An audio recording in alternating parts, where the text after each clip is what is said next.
ZX636. Just give you a little talk through of what they're like, because I'm stealing it forever.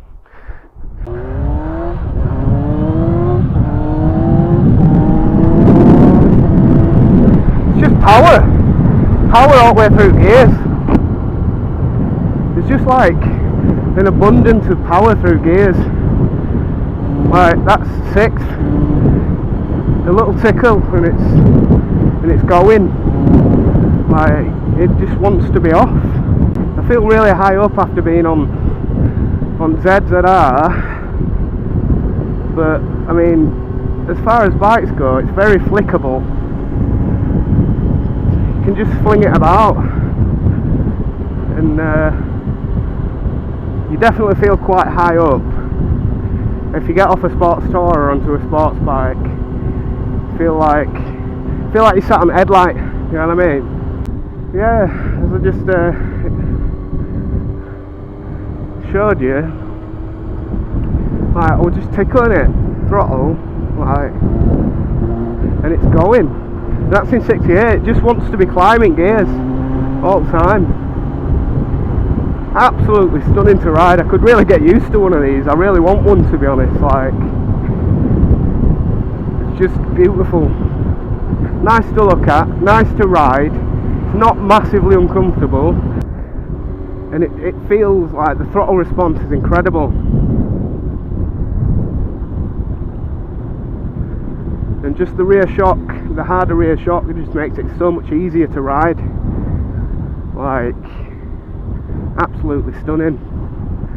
6-pot front calipers, which are just fucking fork-bendingly abrupt. Look at that. Barely touched it. I mean, if you want a bike to ride, then, you know, if you're going all over the place, then get yourself a ZZR, or, you know, a Blackbird or something like that. If you want a bike to play, if you want to have a lot of fun, then one of these is the way to go. There's little example of power there. It's just fucking comes in through, just comes out of nowhere, man.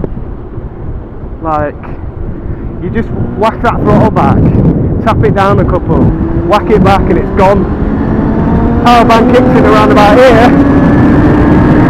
Oh, and it's fucking stunning. Oh, and it's insane, honestly. Just the sheer power. The suspension makes it so much nicer as well. Like, woohoo! You can just bounce. You don't bounce about. Like, if I was ZZR doing that, I'd have been like this all over the place. Just holds the road so hard as well. Like, flick it about. You can. Never rode a sports bike. Give it a go at least once in your life, because you never feel all like it.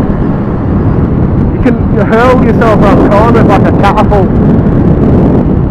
You know what I'm saying? Like, it's just like ballroom dancing as if by. Elegant, very elegant. We'll pull up here and I'll give you a little walk round. Try not to drop it, because she's expensive. The sound's stunning. Sounds absolutely amazing. I mean, listen to this, right? Woo-hoo! She sounds beautiful. Just give you a quick walk around of her. Kawasaki ZX6R 636, Kawasaki Ninja. It's the 636 version of the Ninja. This particular one has a couple of little nice things like iridium screens, chrome, art can, sounds lovely. They come stock with like 6-pot Takiko calipers for when you want to whack on them brakes. If you want to bring it up, you can. Like, the swing arm's slightly extended compared to the normal 6R. Which helps because the power, it comes in abundance. So you can just, you hit it back and you can feel it front coming up. The ram air on the front looks like a platypus, but it sucks in like something chronic. You can hear it as soon as you get past about 6,000 revs, it goes sucking that air in. What a bike. Give you another little tour. What do you want to know about this bike, guys?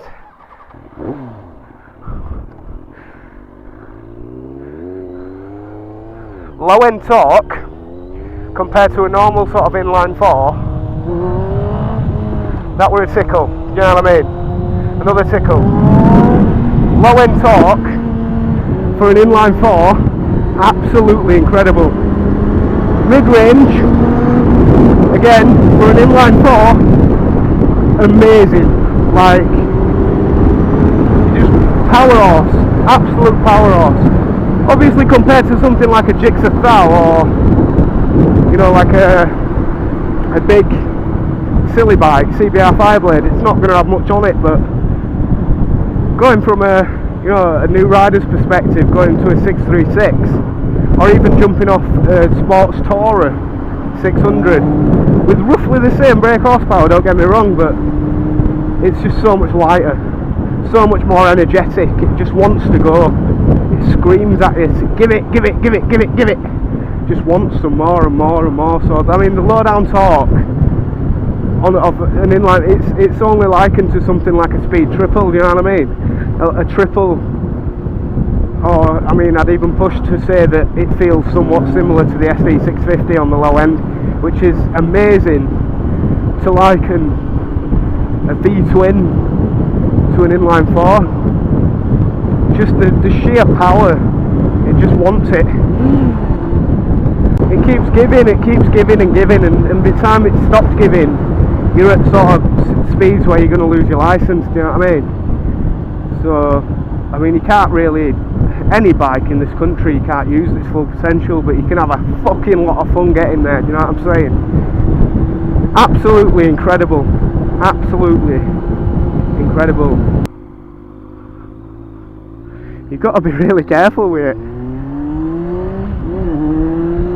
because if you like playing, and if you're a little bit of a naughty lad and you like giving it some, you've got to be extremely careful, because you can so easily lose control of a machine like this as a new rider. You can so easily sort of just pin it back everywhere, and you're talking about speeds that they're not going to be friendly to you if you're bouncing down road, you know what I mean? But as bikes go, absolutely stunning. I'd love one, I want one, in fact I want this one. It comes highly recommended from MadMax Motorvlog, this bike, highly recommended.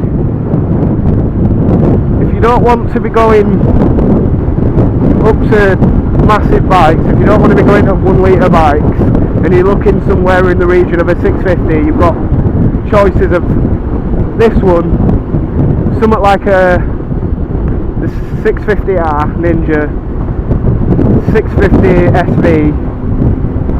There's, you know, like in sports terms, that's about, I mean, there's probably a hell of a lot more Triumph Daytona 650, but if you're looking for a 650 bike that's lower on cost but higher on fun,